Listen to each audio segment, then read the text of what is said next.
Hello, hello, hello, hello, everybody, and welcome to this month's LinkedIn Lovin'. And what I want to say is, first of all, I hope you're all sitting comfortably because today I am joined by Louise Turner, who is the Chief Wordsmith and Storyteller, to share with us how to use storytelling on LinkedIn to highlight your glory and stick in the memory of your potential customers. So welcome, Louise. It's lovely to have you here. It's great to be here. Thanks, Judy.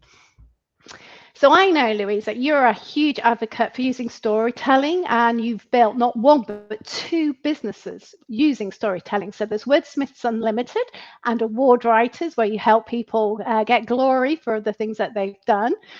And what I'm really excited is because posting on LinkedIn is always sort of a challenge that everybody has. So I'm delighted that you're able to come and share your storytelling tips with us, because it's not only about capturing the attention of our audience, is it, and driving that engagement, but it also helps us connect on a deeper level with our potential clients, which I know you know all about, which is fantastic. So just before we start, if you're new here to the LinkedIn Lovins and wondering what the heck they are, well, they are short, bite-sized LinkedIn learnings over lunch that's designed to shine a spotlight on the world's leading B2B social media platform, LinkedIn, of course. And every month, I'm joined by a guest expert who shares their expertise on subjects that will support your LinkedIn activity and results. Now, I do like to make these love-ins as interactive as possible. So if you do have any questions, please do put them in the comments box. And Louise and I will get to them as we go through our little love-in today. So let's get started. And I'll stop waffling and hand the stage over to you, Louise. Super. Thank you for having me. Yeah, and welcome everybody. That's super. So, as Judy said, are you sitting comfortably? So yeah, very quickly by way of introduction, I've been a storyteller the whole of my career, and the reason for that is the first 13 years of my career were spent in PR and media, where you live or die by the stories that you identify, because journalists print them if they're good and they don't if they don't. So if you're no good at figuring out what a story is, you're never getting anything in the newspapers or on TV. And I had quite a first chunk of my career that was very much dealing with the BBC and large media organizations on a day-by-day basis. That really helps you hone what a story looks like. But how do we transfer that across to LinkedIn? Well, here's what I think you need to tell stories regardless. So you need a plot, and I'm going to talk to you about plots very shortly because there's a nice framework that you can use. So the plot basically is the way that the story is going to come through, and the way that the story is going to start and be in the middle and then finish at the end. You need a hook. So the hook is the bit at the beginning. It's the thing that pulls people in, literally hooks people in. And I'll talk to you about that a little bit more in a second.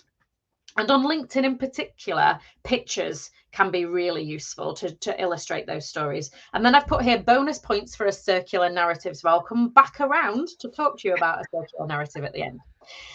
So let's talk hooks. Judy and I were talking hooks just before we went live, and the hook really is that first sentence, that first way of grabbing people.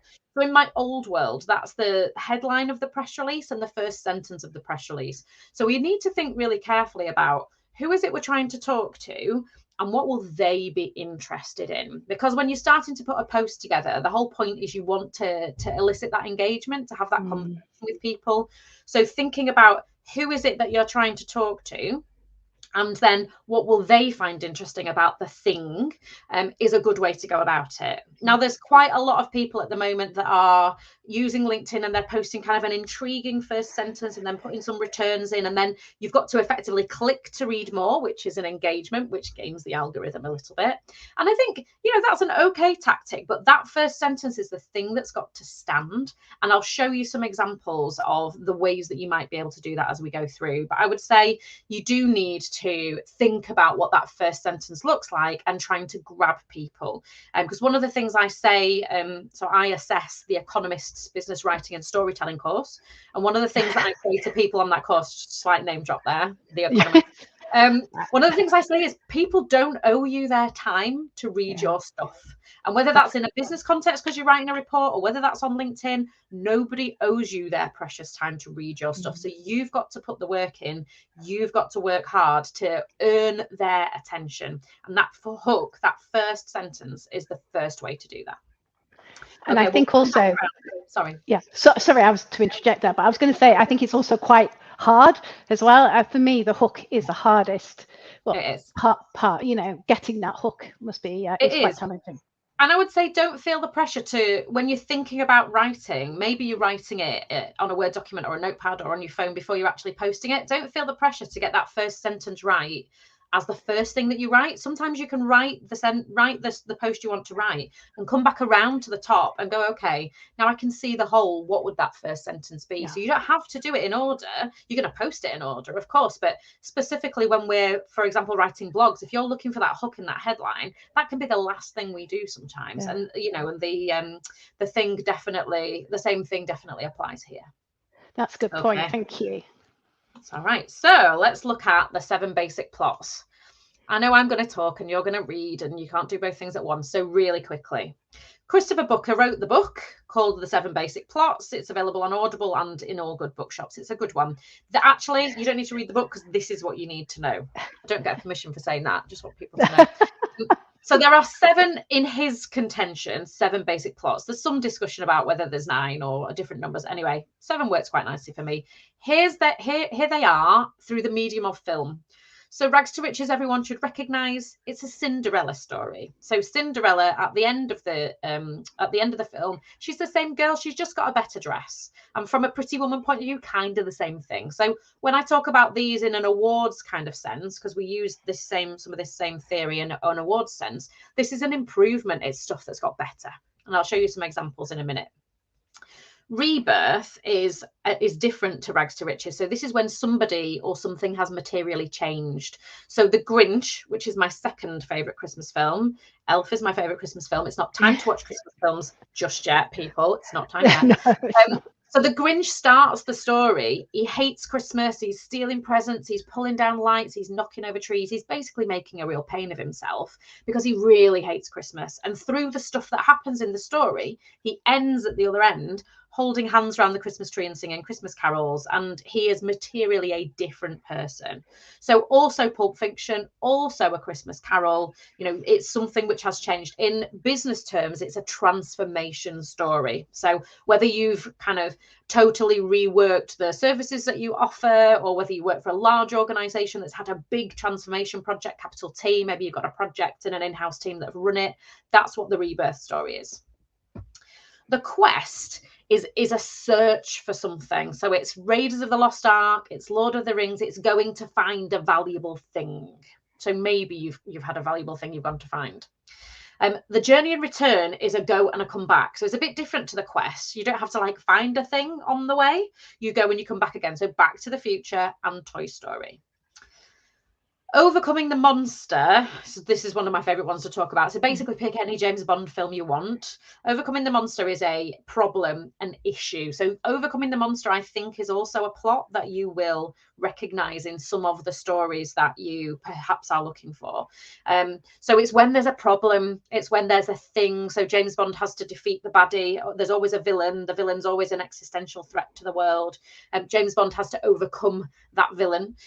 So that's something to look out for. Like, is that the economy? The pandemic was everybody's monster. We're a bit over the pandemic. Yes. Let's not talk about the pandemic anymore. But if there's a monster that's everybody's monster, you've got to work harder in your storytelling to make your monster bigger, badder, more poisonous, more threatening than other people's. So just bear that in mind if there's a common monster that you're trying to talk about. A tragedy is pretty straightforward. It's your Romeo and Juliet, Thelma and Louise type story, and comedy the same. And you know what? Any of these could be posts on LinkedIn. I've just picked a selection of plots to just show you what that looks like on LinkedIn, just to give you a bit of an illustration. And absolutely, I see that there are comments and questions arriving in the chat. So don't forget, we will have 10 minutes at the end to just talk through questions. So Rags to Riches, this is a guy called Andy, who is a photographer. He's based here in Yorkshire. It's just him. He works on his own. He does fabulous work, so go check him out. But you can see here that what he's saying is he was stung at the start by not taking deposits and trusting people that would kind of book a date with him, hold the date, and that they would eventually turn up and pay the bill. And what he's saying is that that wasn't the right thing for him to do. And so he now takes deposits, and that then secures that time for people, but also secures that commitment from the people that are wanting the shoot. Because if you're a person that sells just your time, having time held in your diary that you can't resell, that somebody then lets you down about, is problematic from a cash flow point of view.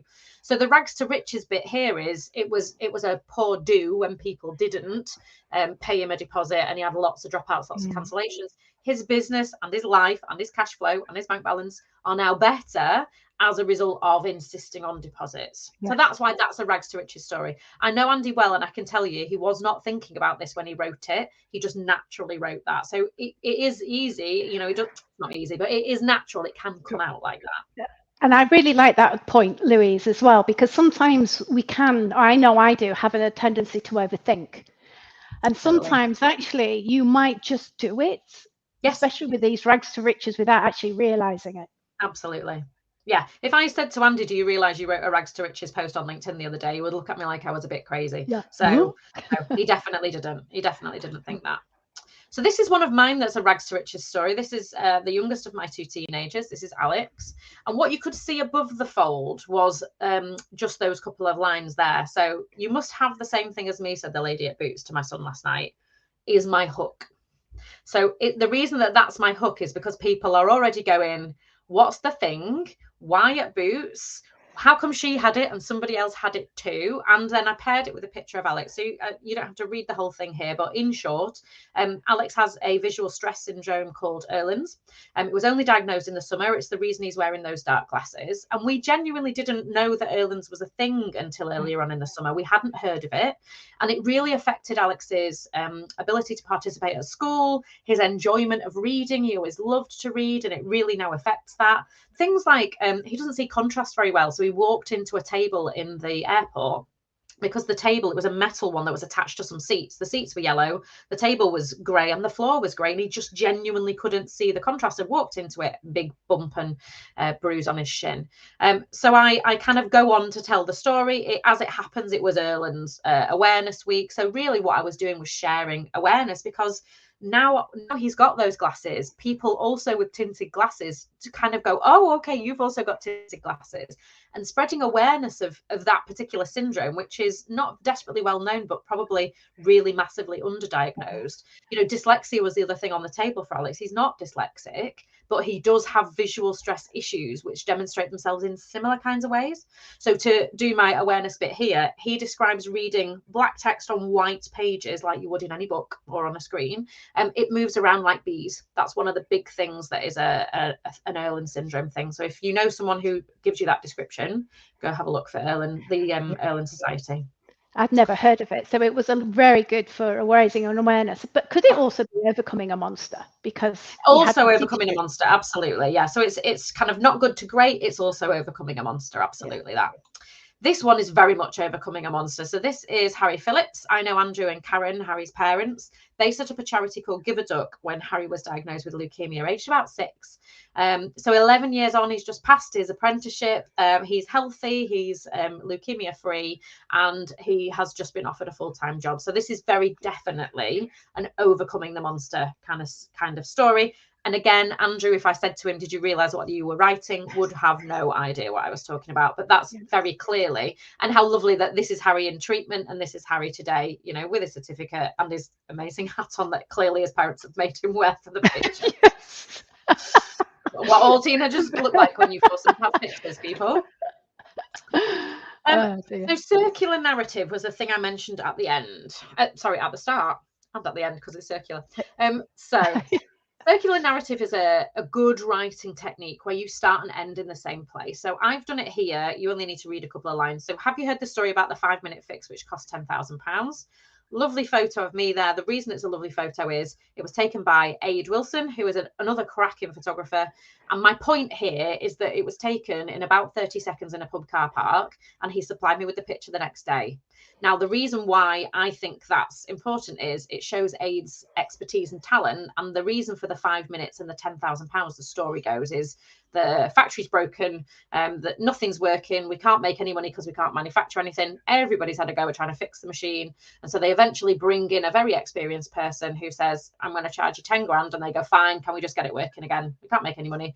And he comes along and he hits it with a hammer and magically it's working again. And then there's the argument about, well, hang on a minute, why should we pay you £10,000? All you've done is hit it with a hammer. And him going, well, it might only be me hitting it with a hammer, but nobody else hit it in the right way with the right hammer. So 5 minutes and £10,000. So the circular narrative is, have you heard the story about the £10,000 5-minute fix? And then at the end, Age won't charge you £10,000 for 5 minutes, but you will get cracking value. So it's that coming back around to where you started thing. Brilliant for writing reports, because you start there in the introduction, you end there in the conclusion. Great technique for blogs as well. So if you can find a way to start and end at the same place and with the same premise, it's really it's satisfying as a reader as well, because you kind of feel like everything's been wrapped up. It feels really natural. I love that. Yeah. There's another example here. Another example here. I don't know, Vicky. This is one that Judy found. Cracking photo. So just an example here of the photography and how that works. I don't think it fits any of the plots particularly, but what it is it's very much a circular narrative. So her youngest brother said Saturday was pointless. At the end, one person's pointless is another person's thrill. No matter how pointless it was, I'd do it again in a heartbeat. Have to say, with walking also on my list. So I quite like the idea. So if you can find a way of coming back around again, that's a really sophisticated kind of way of putting a story together. I missed showing you actually some of the impressions. So the impressions on my post ranged from 11,500 to 4,500. But in terms of likes and comments, they were in the order of about 90 likes on the one with Alex and about 50 comments. And then on the one with the picture of me was kind of 100-ish likes, I think, but actually fewer comments, about 40 comments. And what that shows is the engagement. And as you can see here, 62 comments, really good engagement. And that's what we want, isn't it? We want to tell a story that other people can join in with, so that we can have that conversation and get to know people and start to build those relationships on LinkedIn. That's what it's all about. Exactly. And for me, the engagement is far more important than the impressions. I mean, one begets the other, really. But I was going to come back to that and say, just look at the engagement that you got on those posts because of the way that you did it. And also, let's just talk about the hook on Vicky's post. Oh, on Vicky's, yeah, pointless. My youngest brother said Saturday was totally pointless. I mean, I'm interested because I'm seeing this picture. What was it? And I think he might have missed the point. So he said it was pointless. She disagrees entirely. And here's a really cool picture. So there's something that's drawing me in straight away here about, well, I can't. Is that her wing walking? Has she just pulled a stock fit picture? Like, what's she about to tell me about it being pointless or not pointless? So there's a bit of a disagreement here, isn't there, about her brother's view and her view? But I'm not sure that experiences, in my definition anyway, experiences will never be pointless in my view. I'd rather have an experience than a thing any day of the week. Yeah, absolutely. And I think the other thing to notice as well is that it's all very short. I would say about using short paragraphs in your post. So when I look at Vicky's post, I can really scan read it. So, I can quite quickly get what she's got, the gist of what's in that post, which I think is also really helpful for people to get the story and then engage on it. And don't be afraid. So like you can see in the middle here, she has a 1-word paragraph. Nice. Don't be afraid of that. That is, like, you will have learned at school, don't start a sentence with and, don't start a sentence with but, don't start a sentence with because. Your paragraph's got to have at least 3 sentences in it. All of those rules are out of the window, people. We don't have to pay any attention to what our English teachers used to tell us or what you learned during your degree, because your degree just teaches you to write in a really crap way that nobody else wants to read. This is a really lovely, nice short sentences, because the white space here relaxes the eyes and makes it a more interesting and more appealing experience to actually go through and read it. And she's then also breaking it up into kind of nice little bite-sized chunks for you to kind of scan through and do. So again, take that out of a LinkedIn context and put that in any blog, report, email, or anything else you write. Again, I give this feedback on the Economist course. white space is important. You know, think about breaking up your paragraphs. Nobody wants to read a chunk of text that's this big. Like, it's really, really hard. So this is a really beautiful illustration of sophisticated writing, I would say. And maybe she doesn't even realize she's doing it, but this is good writing. Do you know what, Louise? I think I might I should have tagged Vicky. Oh, I didn't realize that you'd be doing this, but I'll tag Vicky afterwards and go, did you know? And see what she says to that. But that's really interesting. And I know for myself, if I see big chunks of text, I just can't read that. Yeah. Even in a book or in anything, I'm like, oh, too much hard work. So that's really, really interesting. Lovely. Okay, sorry to interrupt you there. I think that was the last slide anyway, wasn't it? It is, absolutely. Yeah, we can head into questions. Yeah. Well, it's interesting we should get into questions there, because I've got one here and it's about impressions actually. So unfortunately it hasn't come up with who it is, so I do apologize for that, but somebody said they shouldn't despair if I don't get much engagement as long as the impressions are high. You never know if you're reaching your target clients with those impressions, as you never know. And which is true, you don't know who, but what I would say to you is that impressions are only an indication. It doesn't mean to say they've seen the actual post. It's they've had an opportunity to see the post. So we do actually, engagement is always better because you actually can see who's engaging with it. And what's more, it opens a door to conversation. So you can go back to the people that have liked and then commented on your post. And you should always respond to everybody who comments on your post, obviously. But going back to that, actually, you can see who actually has seen it by the engagement. And I'm quite surprised because if you don't get much engagement, I can't imagine that you get that many impressions anyway, because you've got to have, your post has got to be seen in order for it to get engagement. And also it needs engagement in order to get seen more. So that's why it's kind of an interesting one. But I hope that answers that person's question. Sorry about that. I didn't come up with your name there. So I've had a quick look through. If anybody's got any questions that they'd like to ask Louise and really tap into her wonderful, wonderful storytelling brain, do please put that up here. I've actually got a question for you, Louise, if that's all right. Of course. One of the, I'm going to put my hand up because I really, I struggle turning posts into a story. I think, am I making this interesting? Have I turned it into a story? What if you can't turn your post into a story?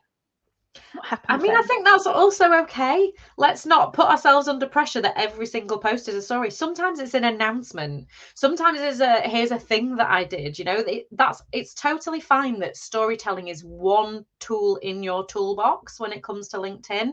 It really doesn't have to be the thing that you spend days and days sweating over, like to craft the perfect story. I'd like to think of it as an option when the opportunity arises, and hopefully with the using the plots, that will give you an opportunity to spot where there maybe is a story, so that you can kind of, oh, okay, that's a rags to riches story. Yeah, I can see that it's an improvement thing. I understand how I can now put that together to kind of talk about the low point and then talk about how much better it is.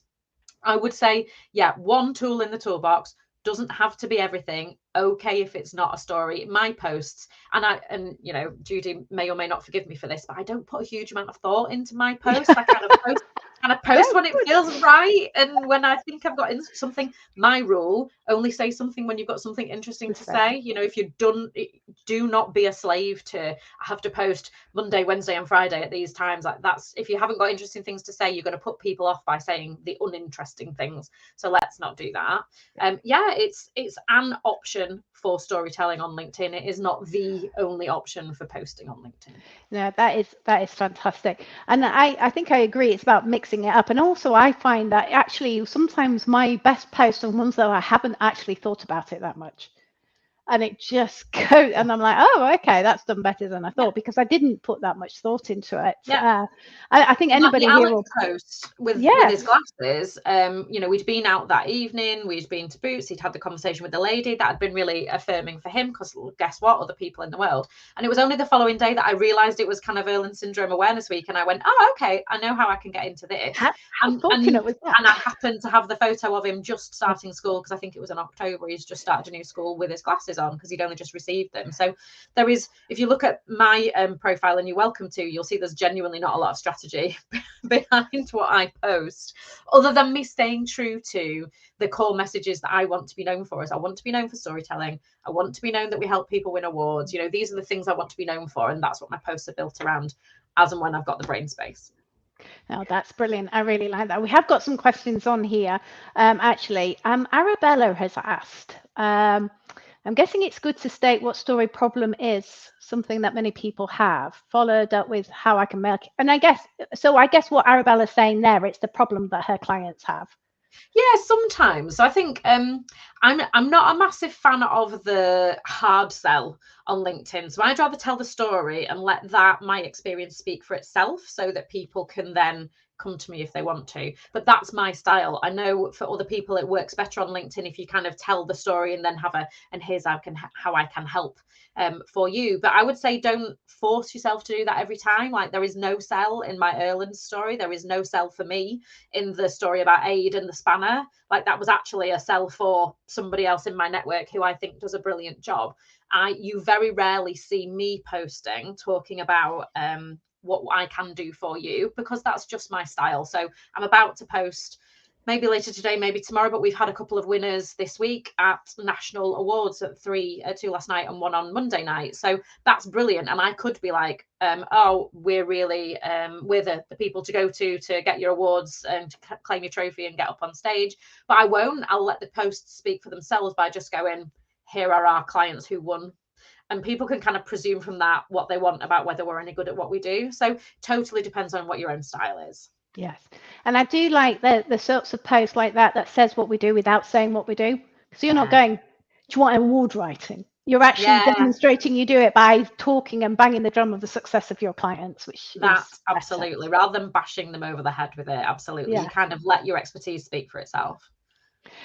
Jackie's asked a question which is probably more for me, but would you always recommend following up in DMs with people who have engaged with your posts? So what I do, Jackie, is, for me, when people engage, or posting and you engaging is all about having conversations with people. So I may not follow up with everybody with a DM, but if there's people that I haven't spoken to for a while that I want to get back in touch with, or, you know, I want to carry on the conversation, if somebody has taken the time to like and engage on your post, it's a fantastic opportunity then to send them a direct message and have that, and see if we can carry on that conversation. So that's what I would say. If you're not already connected to them. Connect with them, absolutely. If you're not connected with them, 100%. Definitely be reaching out and connecting with them. And we do have one here from Sarah. So this isn't it, because this is what people talk about a lot, isn't it? The balance between personal and work-related posts. And I think when we look at what the examples you've shared with us, obviously your son and stuff, and Vicky with the wing walk thing. I guess a lot of them have been more on the personal side in a way, haven't they? Rather than more, For me, what you see is what you get. I'm authentically me, whether you're out having a glass of wine with me, meet me at a networking event or something like this. So I can't separate my personal from my professional very easily. So I may choose to say slightly less about it, but it's still there. It's still a very big part of the person that I am, the mother, the wife, the friend that I am, as well as the businesswoman that I am. I'm not a fan of the whole, LinkedIn's not Facebook. You know, I've had some very personal posts that I've put on LinkedIn for very good reasons, and I don't mind sharing. So I think you have to be true to yourself on this one. I wouldn't be posting on it like, oh, here's me going out at the weekend. I don't do that. I'm too old for that. Or here's me doing this. I wouldn't be using it like Facebook, but I would also not shy away from, you know, the story of my son. I've shared stories about my eldest teenager as well, and their kind of experience in the world. So I'm not shy of that, but I would also be aware of the kind of balance of professional stuff, because it is, after all, a professional kind of networking. And LinkedIn works incredibly well for me and my business. So I need to maintain that kind of professional view as well. So I would do what feels right for you. That's the right way to go. Yeah, I 100% agree with you. And I think for me, it's having that mix. And because if you constantly talked about, in my opinion anyway, if you constantly talk about yourself, you kind of it start to get bored. And I don't think it matters whether it's personal or professional posts, or whether it's a picture or a story post or whatever. I think if you keep on doing the same thing, it starts to lose impact anyway. So mixing things up. And LinkedIn, I've been on LinkedIn since 2006. I started the LinkedIn Lady in 2013, and I've seen a huge change in how people are on LinkedIn, and it's got a lot more of what I like to call personable. Yes. It's got more personality, and the people do like to see the people behind the, of course they do, behind the LinkedIn profile kind of thing. So, and that's who we're going to do business with, isn't it? Exactly, at the end of the day. That's who we do business with. And I think it allows people, it gives people an insight into who you are as well. So I do think it's good to have a balance. It's all about balance, I guess, at the end of the day, isn't it? Right, can you believe it? That's nearly, I don't think there's any more questions there in the field. Can you believe it? We're actually at the end of this, we're on the hour, and at the end of this LinkedIn Live. I can't believe how fast that went. I really want to give you a big thank you, Louise, for joining us today and to share all your lovely expertise there. If anybody has any more questions, please keep popping them in the comments box, or go ahead and connect with Louise if you haven't already. She is an expert and will be able to answer any questions that you've got as well. So just leaves me to say a big thank you again, Louise, and I shall see you all for the next LinkedIn LoveIn. Bye for now. Thanks, Judy. Bye.